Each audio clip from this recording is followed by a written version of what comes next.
Donc, je ne m'attarde pas plus sur l'aspect prudentiel. Ce qui vous intéresse, je pense, plus, cher public, c'est vraiment les particularités des produits.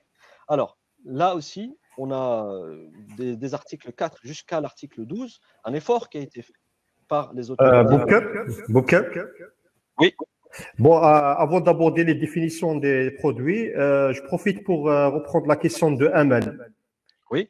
Voilà, donc elle nous pose trois questions. Donc, le règlement dans son article 8, définition Ijara, mentionne que le loyer doit être fixe dans le contrat, ce qui peut faire entendre que le loyer est fixe sur toute la durée du contrat Ijara. Une lecture ou interprétation erronée du texte. Deuxième question, plusieurs erreurs dans les définitions des produits islamiques tels que Mudaraba, bailleur de banque pour Rab, el-mal ou le commandité à suivre. Troisième question, il manque dans la définition al-ghara maysir, les actifs ou produits illicites. Je pense que la définition manque d'éléments trop importants. Alors, elle parle de la définition d'une manière générale de la finance islamique. Alors, en fait, le régulateur, il est toujours face à un challenge. Est-ce qu'il met beaucoup d'éléments dans un texte? Et si plus il en met, plus ça peut être restrictif. Et d'ailleurs, on va le voir dans un point très particulier. Et moins il en met, et mieux c'est finalement pour les banquiers. Et puis derrière, dans le processus d'autorisation, il y a un certain nombre de documents qu'il faut produire.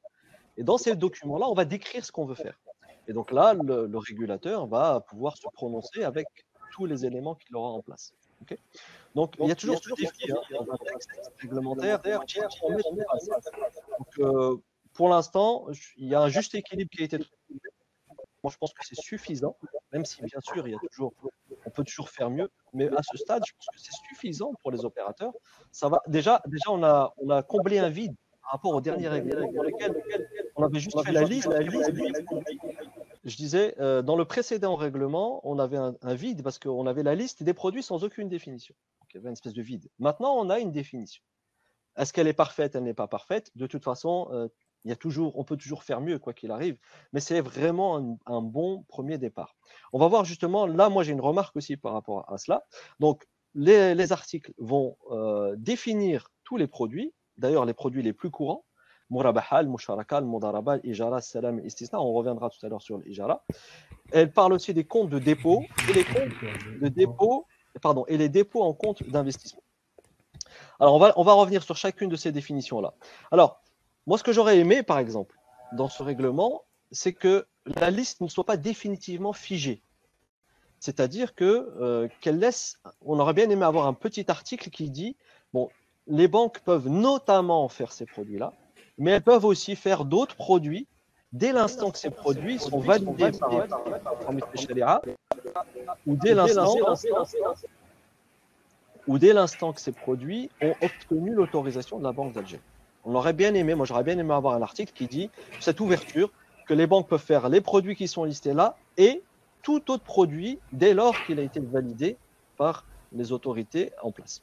Voilà, ça c'est une flexibilité peut-être un petit trou dans la raquette, si je peux me permettre de dire ici. Ceci dit, bon, on a les principaux produits les plus connus, donc bon, les banques ont de quoi faire déjà, mais simplement d'un point de vue de l'innovation, d'un point de vue de l'évolution, on aurait aimé avoir cette petite ouverture dans le règlement. Et un autre élément important aussi qu'on va voir dans les définitions, c'est que le rôle du banquier, il a été défini. Le rôle du banquier, il a été fixé. La banque vend, la banque achète, la banque apporte le capital. On va le voir ça aussi. C'est bien quelque part parce que ça délimite le périmètre du produit.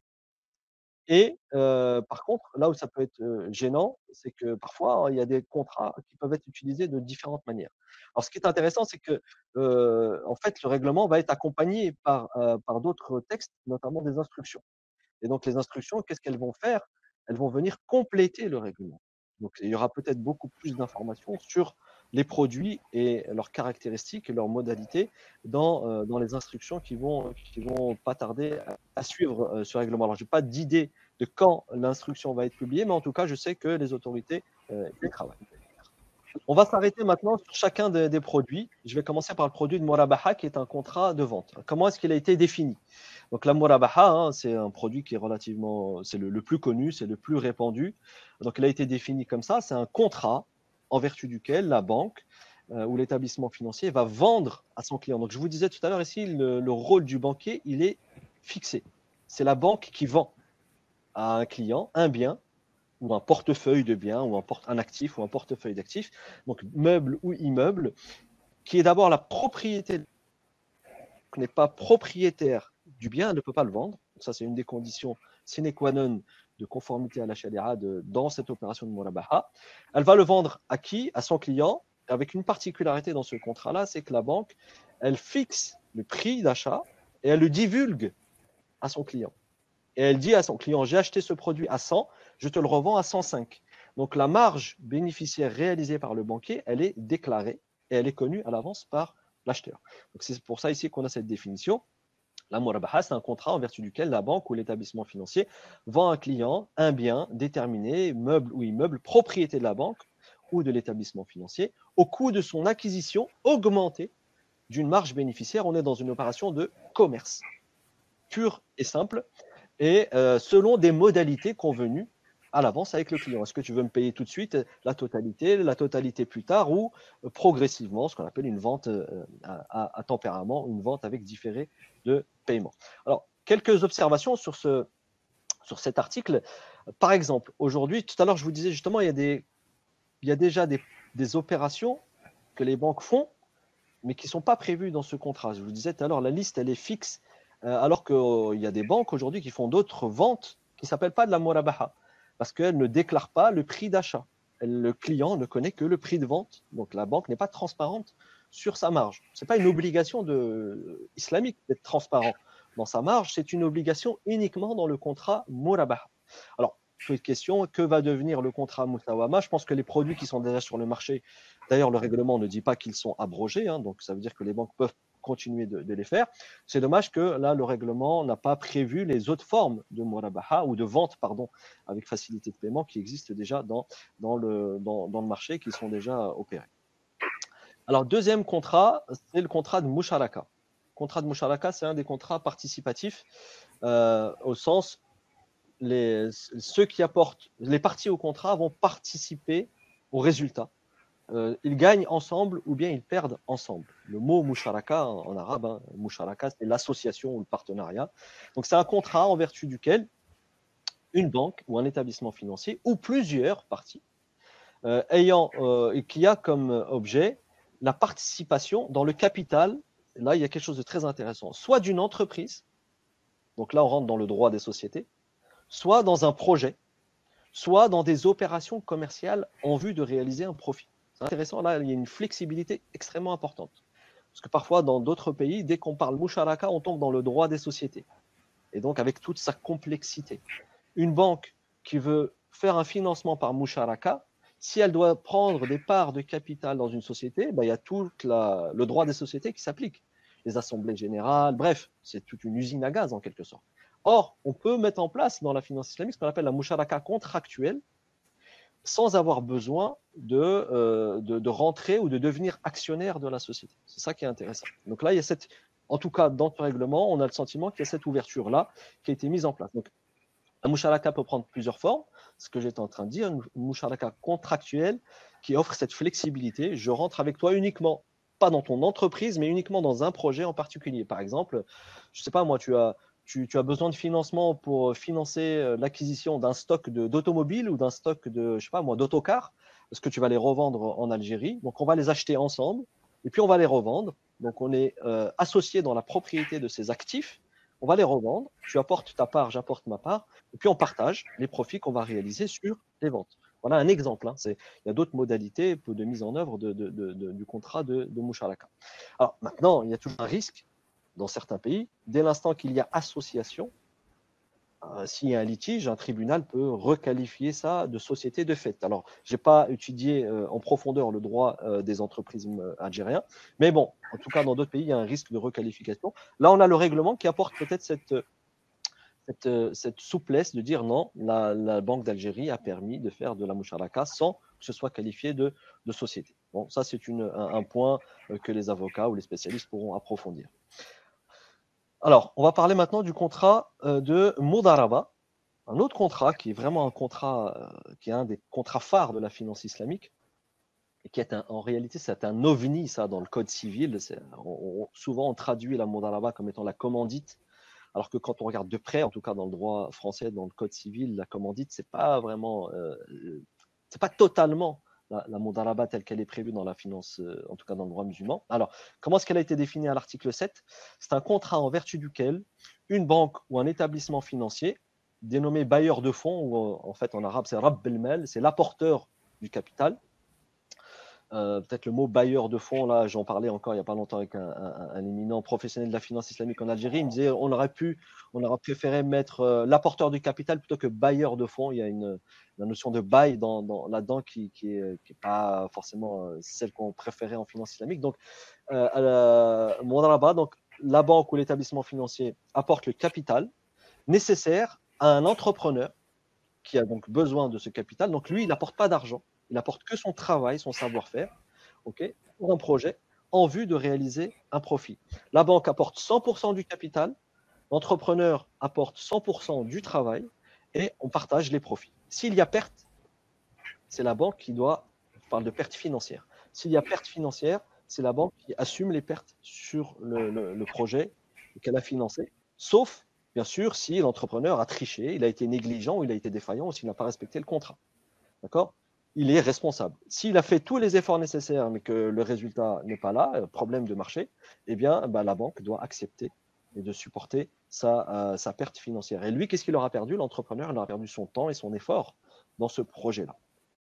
Ok, donc la mudaraba, c'est un produit, un contrat assez particulier. Il n'y a que la Tunisie qui a fait un effort d'intégrer ce contrat, d'ailleurs qui porte plusieurs noms en arabe. On l'appelle al-mudaraba, mais on l'appelle aussi al-qirad pour les arabophones que vous êtes.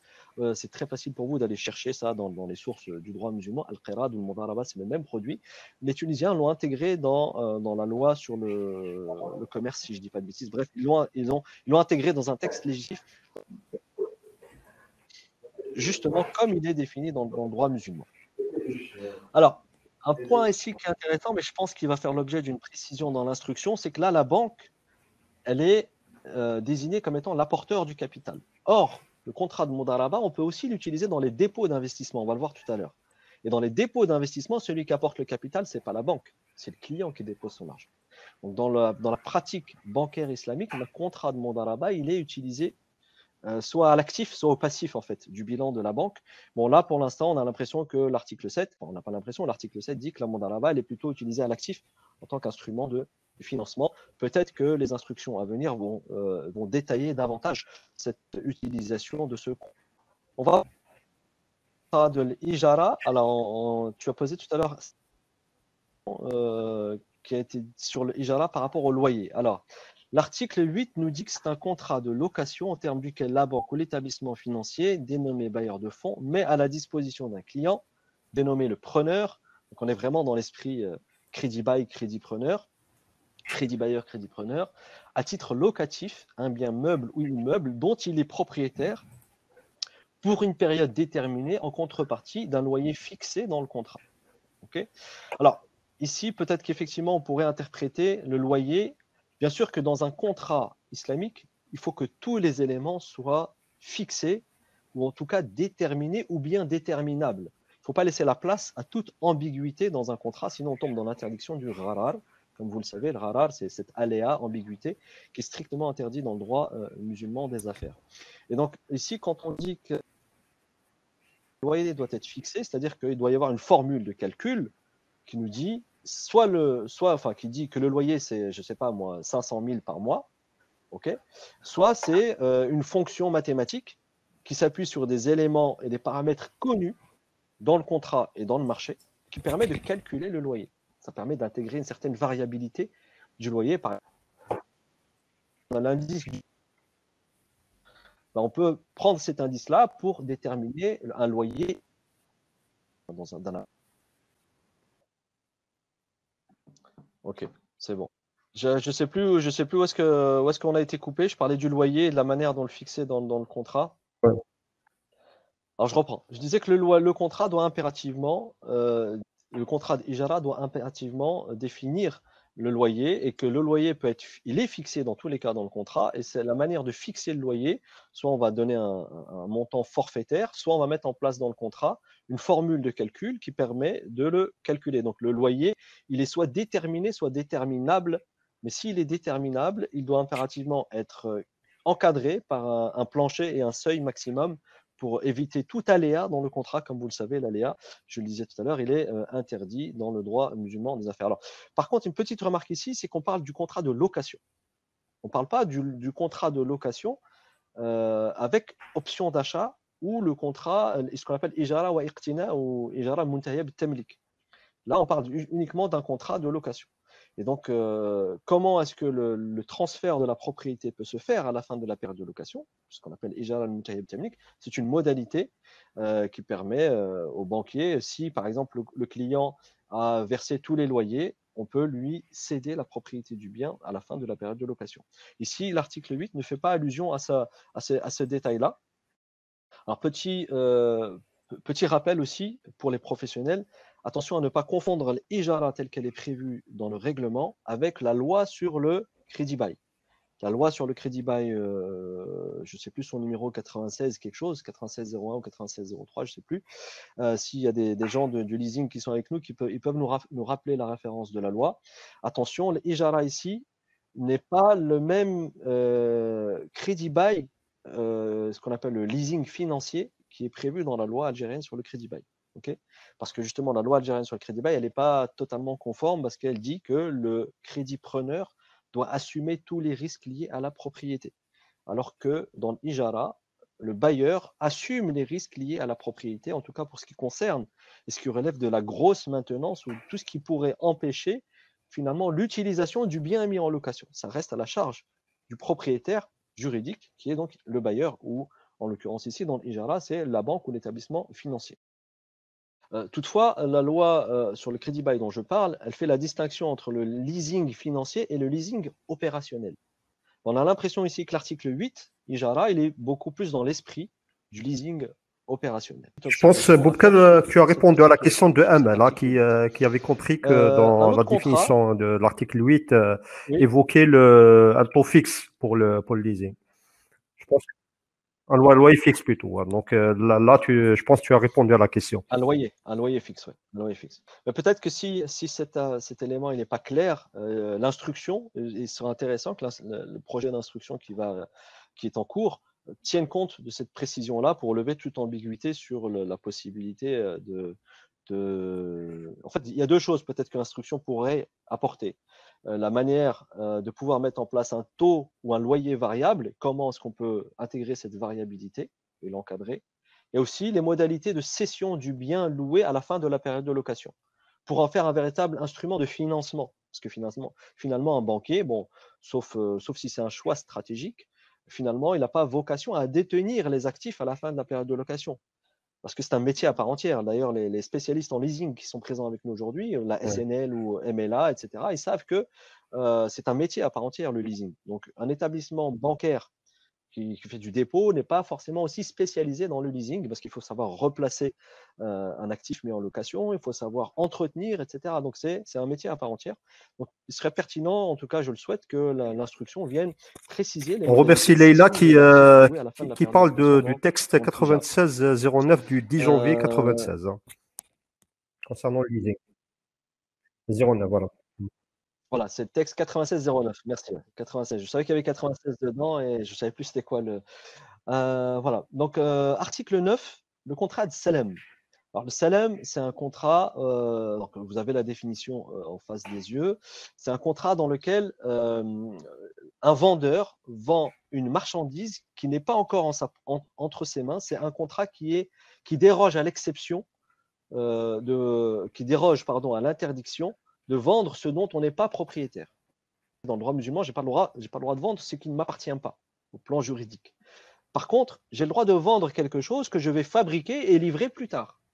J'ai le droit de vendre quelque chose que je vais construire et livrer plus tard. On a deux contrats. Le premier de ces deux-là, c'est le contrat de Salem. Salem, c'est pas Salem, c'est Salem, Sin, Lam et Mim en arabe, qui est un contrat par lequel la banque. Donc là aussi, le rôle du banquier, il est déterminé. intervient en qualité d'acquéreur, donc elle est acheteuse d'une marchandise qui sera livrée à terme par un client en contrepartie d'un paiement au comptant et immédiat. C'est ça qui est très important de retenir dans le contrat de Salem. La banque achète, elle paye tout de suite la totalité d'une marchandise qui va lui être livrée plus tard. Donc il y a beaucoup de banques qui font déjà ça en Algérie. Maintenant se pose une question qui n'est pas prévue ici. La banque, une fois qu'elle a acheté, je ne sais pas moi, un stock à l'époque du prophète sallallahu alayhi wa sallam, ce contrat était utilisé notamment dans le secteur agricole. Et donc, on a même un hadith du prophète qui décrit de façon très précise le contrat de salam. Il dit, vous pouvez vendre aujourd'hui votre marchandise en précisant la qualité, la quantité et la date de livraison à laquelle vous allez vous engager à livrer votre marchandise. Donc, c'est un contrat irrévocable. Le vendeur, il doit livrer la marchandise. C'est lui qui assume les risques liés à la marchandise. C'est le vendeur qui assume les risques liés à la fluctuation du prix de la marchandise entre le moment où il a vendu et le moment où il a livré. Parce que la banque, elle a déjà payé la totalité du prix de la marchandise. Donc, il a un engagement de livraison. Maintenant, la banque, elle ne va pas acheter je sais pas moi, 3 tonnes de pommes ou d'oranges. Imaginons qu'elle finance un agriculteur. Parce que là, on dit que la banque, elle est acquéreur. Et donc là, il y a peut-être un autre élément qui sera certainement précisé dans l'instruction, en tout cas je le souhaite, c'est comment la banque ensuite peut revendre cette marchandise. On a différentes manières en fait dans la finance islamique. On a ce qu'on appelle le salam parallèle, ou bien, ça c'est une pratique aussi qui existe déjà en Algérie, la banque peut mandater par un contrat de wakala le vendeur lui-même pour lui dire, écoute, maintenant que la marchandise elle est produite, elle est livrée, je te fais un mandat pour que tu la revendes, mais cette fois tu la vends en mon nom et pour mon compte, à un prix que moi je te donne. Okay.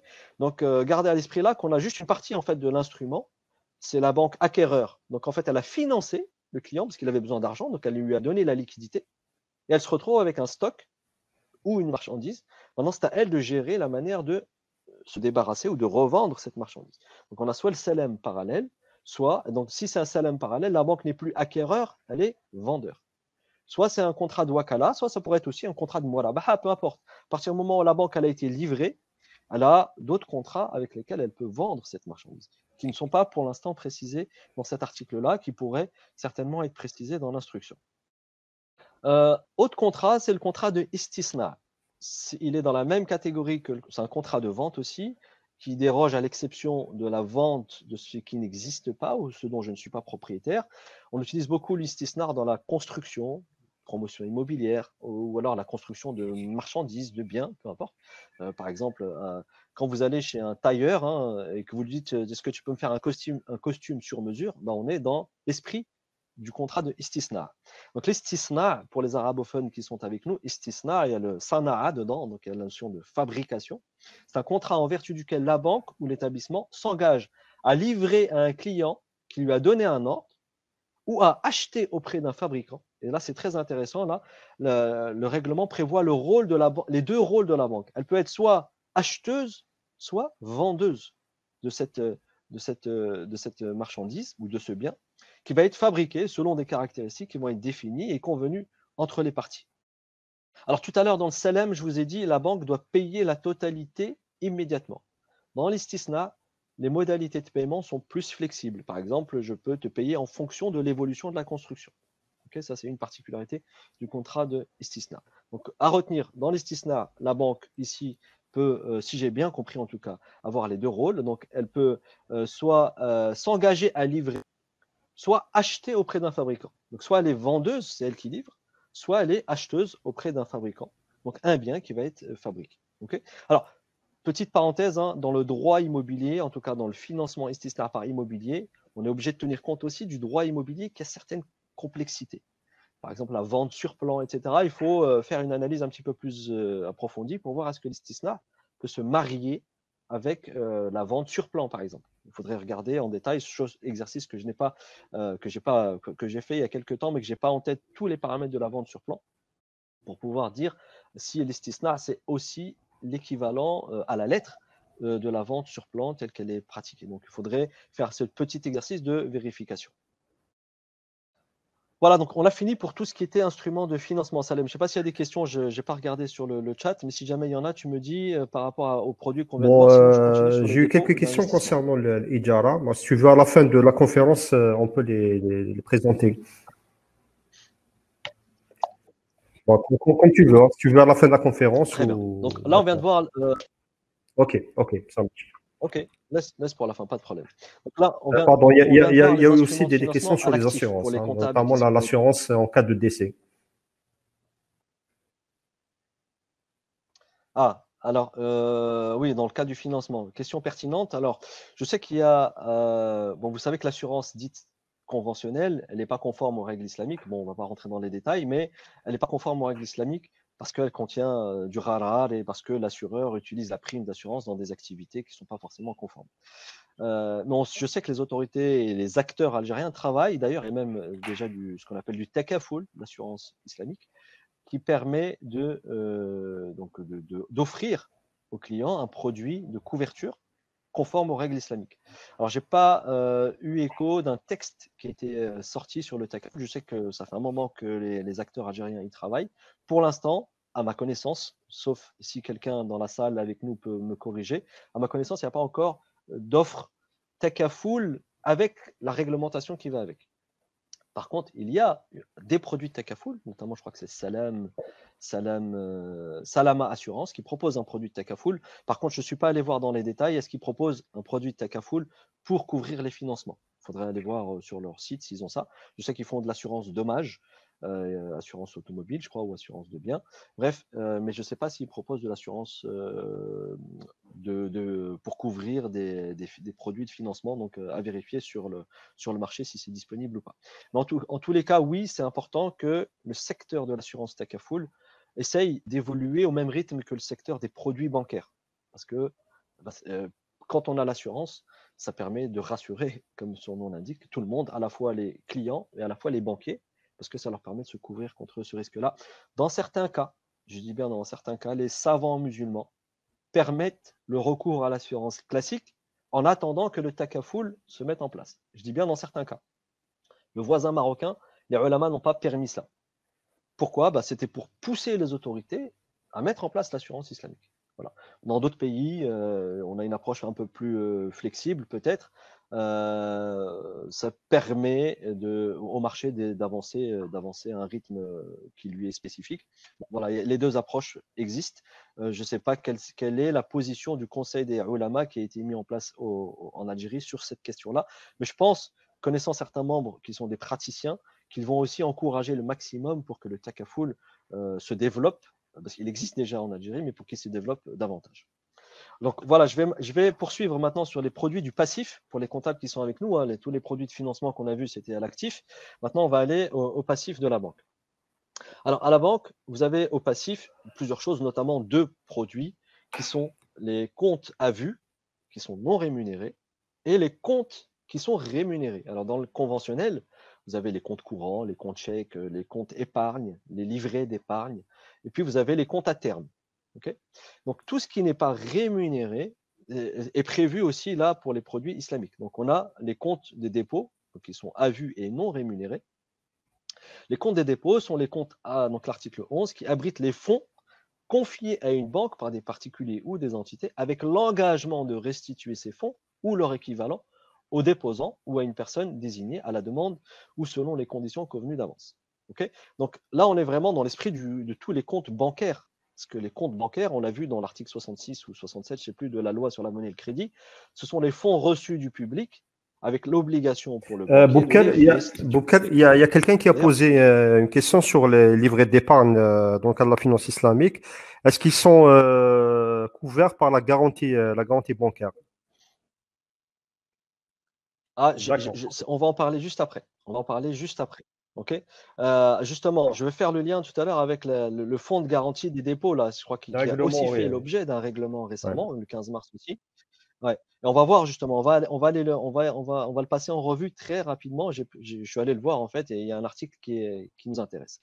Donc dans les comptes des dépôts là, les comptes à vue non rémunérés, les classiques que vous connaissez tous, ceux-là ne sont pas rémunérés. Et comme vous pouvez le voir, il y a l'engagement de restitution du dépôt par le banquier. En fait, dans cet engagement de restitution, on est un peu dans l'esprit du prêt d'un point de vue islamique. Je te prête de l'argent, tu as l'obligation de me les rendre. On a aussi ce qu'on appelle donc, le qard, c'est ça, le prêt. Ou bien le wadi'a, je les dépose chez toi et tu as l'obligation de me les rendre. Okay, donc on est dans cet esprit-là. Et si on insiste sur le fait que c'est non rémunéré, c'est parce que c'est un prêt. Quand je te prête mon argent à toi, banquier, pour que tu l'utilises, tu me rends uniquement ce que je t'ai prêté. Toute rémunération au-dessus pourrait être assimilée à de l'intérêt. Okay, donc on est dans cet esprit-là. Bah tiens, justement, j'ai repris ici les articles de la loi sur la monnaie et le crédit qui parlent justement des fonds reçus du public. Voilà, c'était juste pour refaire le lien avec ces produits-là. Maintenant, les comptes d'investissement. C'est ça qui va nous intéresser parce qu'ils ont des particularités techniques un peu particulières, justement. Donc, les dépôts d'investissement définis à l'article 12. D'ailleurs, on parle des dépôts en compte d'investissement. Ce sont des placements à terme laissés à la disposition de la banque par le déposant dans le but d'être investis dans des financements islamiques et d'en générer des profits. Ces comptes d'investissement, on peut les mettre dans la perspective des comptes à terme classiques, les DAT, tels que vous connaissez, 3 mois, 6 mois, 12 mois, etc. Sauf que dans le DAT, qu'est-ce qu'on vous verse? On vous verse des intérêts. Là, dans le compte d'investissement, les intérêts sont prohibés. Et donc, il y a besoin quand même de générer des profits, de la performance. Comment cette performance, elle est générée? Je vous ai mis ici un petit schéma que j'utilise très régulièrement. C'est très simple, hein, voilà à l'écran. Vous avez donc ici les déposants, entre parenthèses, quelque part, les investisseurs. C'est pour ça qu'on les appelle les dépôts en compte d'investissement. Okay, on a la banque ici qui peut agir soit en tant que mudarib, c'est-à-dire l'expert qui apporte son savoir-faire dans les investissements. Elle peut aussi agir, c'est pour ça que je vous ai mis ici wakala. Vous voyez ici mudaraba ou wakala. Elle peut être wakil ou mudarib dans un compte d'investissement dans la pratique. Donc probablement que l'instruction va aussi préciser ces différents rôles que la banque peut jouer dans ce genre de produit, de manière à permettre au banquier ensuite de mettre le bon contrat support derrière. Donc le client apporte l'argent, la banque apporte le savoir-faire, et là on a le pool d'investissement conforme. Et là on a le pool d'investissement conforme à la charia. C'est pour ça qu'on vous dit ici, dans le but d'être investi dans des financements islamiques. Et dans ce pool d'investissement, bah, qu'est-ce qu'il y a à l'actif de la banque?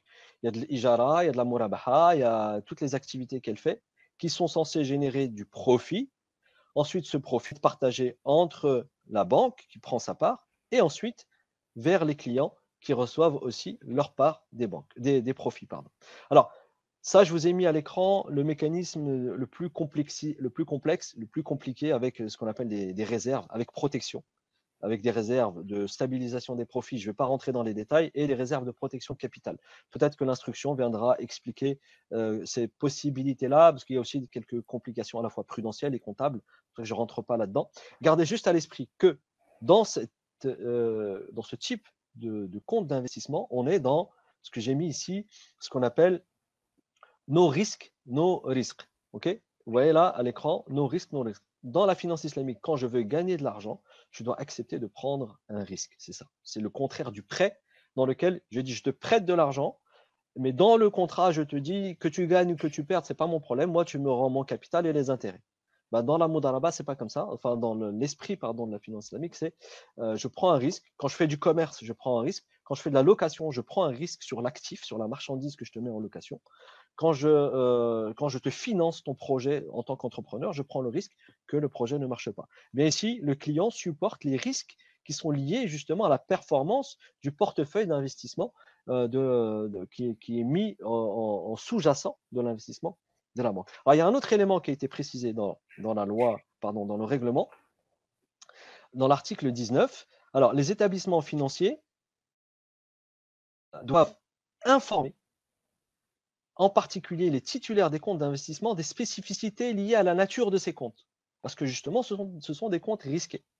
Okay, bien sûr, le banquier, il a le savoir-faire. Donc, c'est à lui de générer la performance. C'est son métier, il est là pour ça. Simplement, le contrat dit clairement qu'il y a un risque sur le capital. En fait, c'est là la particularité. Mais le banquier, il est là pour protéger le capital et il est là pour sortir du profit des investissements qui sont réalisés. Donc, dans la réalité, dans les faits, le risque, il est très largement maîtrisé par les banquiers. Okay, donc, c'est leur savoir-faire. Ils savent, il n'y a pas de quoi s'inquiéter dans un compte d'investissement, au contraire. Simplement, le compte d'investissement, bon, la performance, parfois, elle est au top, parfois, elle est moins intéressante que ce qui était prévu. Mais d'une manière générale aussi, les banques qui proposent ces produits-là, elles ont un historique Donc, elles disent aux clients, voilà, nous, sur les comptes d'investissement qui ont une maturité de 12 mois, bah, les 12 derniers mois, voilà la performance qu'on a servi à nos clients. Donc, on a quand même un indicateur de performance qui est là. Donc, l'historique permet de rassurer et de donner quelques indicateurs sur la performance escomptée. L'article 20 du règlement nous dit aussi la chose suivante. Le titulaire du compte de dépôt d'investissement ouvre droit à une part des bénéfices dégagés par le guichet de finances islamiques. Alors là, il y a un autre élément intéressant, c'est que dans les comptes d'investissement, ils peuvent être soit investis dans des financements, soit ils peuvent être investis finalement dans l'activité. Là, on parle particulièrement des guichets. Donc les banques classiques qui vont mettre en place des produits financiers islamiques, on va voir d'ailleurs dans quelles conditions elles peuvent le faire, bah, ce guichet il peut, dans son activité générale, générer du profit et donc partager ses profits avec les clients qui ont déposé de l'argent dans les comptes d'investissement. Donc on a deux manières de faire possibles, soit dans un portefeuille désigné, on dit que c'est un compte d'investissement restreint, le client sait exactement dans quoi l'argent va être investi, soit on est dans un compte d'investissement mutlaq en arabe, il n'est pas muqayyad comme le premier, il est mutlaq, ce qu'on appelle la wakala mutlaqa ou la mudaraba mutlaqa. C'est l'activité générale qui génère du profit et c'est ce profit qui est partagé avec le client investisseur. Okay, donc on a il y a cette Ahmed qui pose précision la question qui veut. dans Pardon, Boukar, il y a Ahmed qui pose la question qui souhaiterait savoir ce que le client peut perdre sur un compte d'investissement. Oui, c'est ce que j'étais en train de dire. C'est-à-dire que c'est un compte dans lequel, en fait, contractuellement, la banque ne peut pas lui garantir qu'il va gagner de l'argent. Okay, c'est ça qu'il faut retenir. Okay, par contre, la banque, c'est elle qui maîtrise les investissements qui sont faits. Donc, elle fait tout, elle déploie tous les efforts et les mécanismes techniques qui sont conformes à la charia pour protéger le capital du client et lui, entre guillemets, j'insiste sur le guillemets, lui garantir une certaine performance. Okay, donc, elle fait tout ça pour ça. Donc, le client, la plupart du temps, il ne perd pas d'argent. Jamais, d'ailleurs, je ne connais aucune banque qui a servi une performance négative à ses clients, donc en tout cas dans l'histoire des banques islamiques. Mais ce risque, il est. En fait, ce qu'on ne peut pas faire, c'est dans le contrat lui garantir qu'il va gagner. Mais techniquement, on déploie tout ce qu'il faut, tous les mécanismes nécessaires pour quelque part lui protéger et son capital et sa performance. C'est ce que je disais tout à l'heure. Je n'ai pas voulu rentrer dans les détails, mais à travers un certain nombre de réserves, ce qu'on appelle la réserve de protection du capital et la réserve de stabilisation des profits. Okay, après, vous avez des banques qui utilisent une seule réserve des deux. Vous avez des banques qui n'utilisent aucune de ces réserves parce qu'elles maîtrisent parfaitement les investissements. Et il y a Khal qui pose la question qui décide voilà. la répartition des profits entre la banque et les investisseurs. C'est la banque qui la décide et elle la fixe dans les contrats. Donc, elle propose à son client, elle dit, bon, voilà, nous, dans les profits qu'on fait, la banque, elle prend 30% et elle partage 70% avec les déposants. Donc, ce ratio de partage, il est stipulé dans le contrat. Il n'y a pas d'ambiguïté sur le ratio de partage. Par contre, ce qu'elle ne peut pas dire, c'est quoi qu'il arrive, même si ça ne marche pas, on va te rendre ton argent et ton capital. Okay, mais ça, elle ne peut pas l'écrire dans le contrat. Mais elle peut déployer tous les mécanismes, encore une fois, j'insiste là-dessus, techniques et financiers qui sont conformes à la charia, notamment les réserves, qui permettent de protéger et d'apporter cette performance et de servir la performance, donc les profits aux clients. Voilà, j'espère que ça répond aux questions. Alors, je continue parce que sur les comptes d'investissement, donc on vient de voir le fait que la manière dont il est possible de partager les profits. On a vu aussi la particularité et la nature risquée de ces comptes. Okay, et donc l'obligation pour la banque d'informer ses clients de cela. En fait, mais cette obligation, c'est une obligation qui existe partout. Hein. En Europe, dès que vous allez dans des produits d'investissement, celui qui vaut ce qu'on appelle les conseillers en investissement financier ont l'obligation réglementaire de vous informer de la nature risquée des investissements. C'est une obligation, c'est de la transparence. Comme ça, le client sait exactement ce qu'il a, les risques qu'il encourt.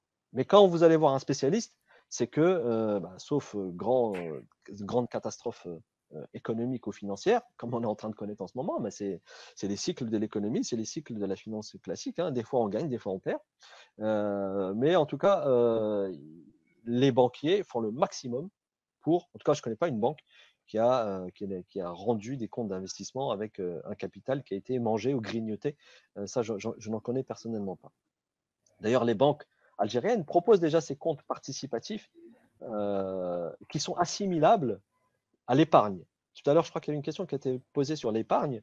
En fait, on peut aussi imaginer Il y a Houria, de Houria l'épargne. aussi qui pose la question, est-ce que le livret d'épargne peut être mis en place dès le lancement de l'activité de la finance islamique au niveau de la banque? Alors, j'ai envie de dire conceptuellement, oui. Conceptuellement, oui. Le livret d'épargne, c'est le client donne son argent à la banque. Et dans le conventionnel, la banque lui rend son argent avec des intérêts qui sont calculés tous les 15 jours ou toutes les 3 semaines ou je ne sais pas tous les combien de temps en Algérie. Dans la banque islamique, c'est tout à fait possible, sauf qu'elle ne va pas servir des intérêts, elle va servir des profits calculés sur la période de calcul, justement. Le profit qu'elle va générer pendant 15 jours, 3 semaines ou peu importe. Elle a cette notion de maturité et qu'elle va servir donc ses profits. Donc on peut répliquer de façon islamique en utilisant le bon contrat islamique, en faisant les bons investissements, les caractéristiques économiques et financières d'un livret d'épargne. Sauf que, attention encore une fois, le livret d'épargne conventionnel, il vous dit dès le départ et à l'avance, et c'est garanti dans le contrat que vous allez avoir des intérêts, alors que le livret d'épargne islamique, il n'y a pas d'intérêt, il y a des profits qui ne sont pas garantis à l'avance, mais que le banquier déploie les efforts maximum pour les atteindre et servir ces profils. J'espère que j'ai répondu à la question de Houria.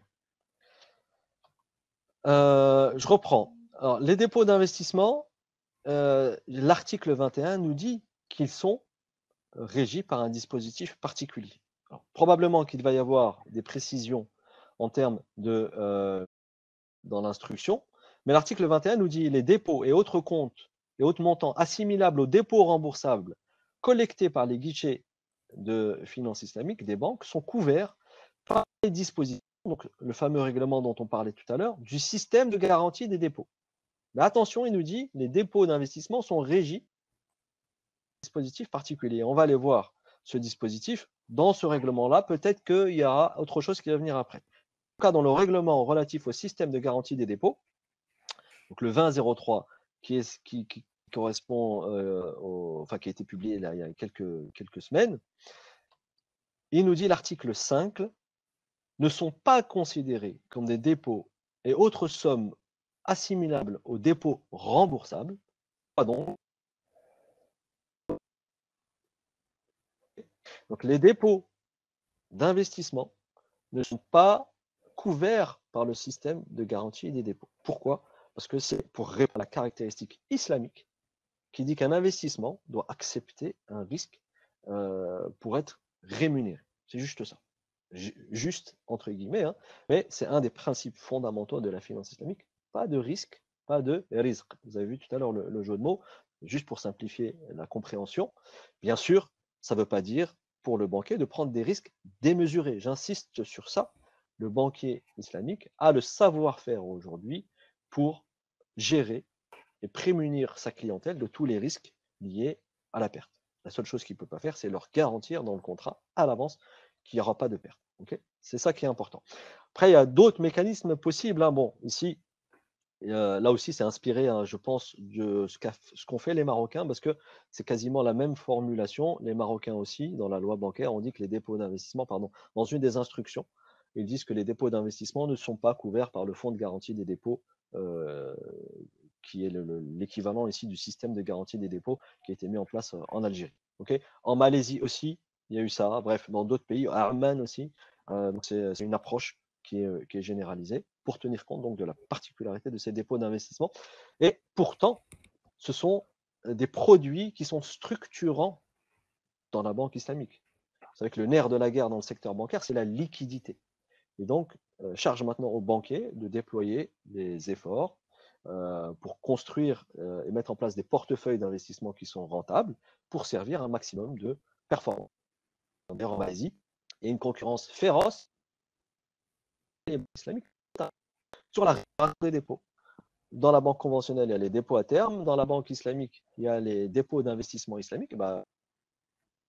Et plus vous commencez à vos clients, plus vous attirez des clients, tout simplement. Voilà. En plus, il n'y a pas de problème islamique aussi, c'est un petit détail important, à faire une performance en fonction de plusieurs paramètres, notamment le montant investi et la durée de l'immobilisation de cette ressource. Quelqu'un qui me laisse beaucoup d'argent très longtemps, je peux lui donner beaucoup plus de profit que quelqu'un qui me donne la même somme, mais qui me la laisse que 6 mois, alors que l'autre, il me la laisse 18 mois. Je peux donner plus de profit à celui qui me laisse son argent 18 mois. C'est simple et ça n'a pas de problème de conformité à la charia pour être mis en place.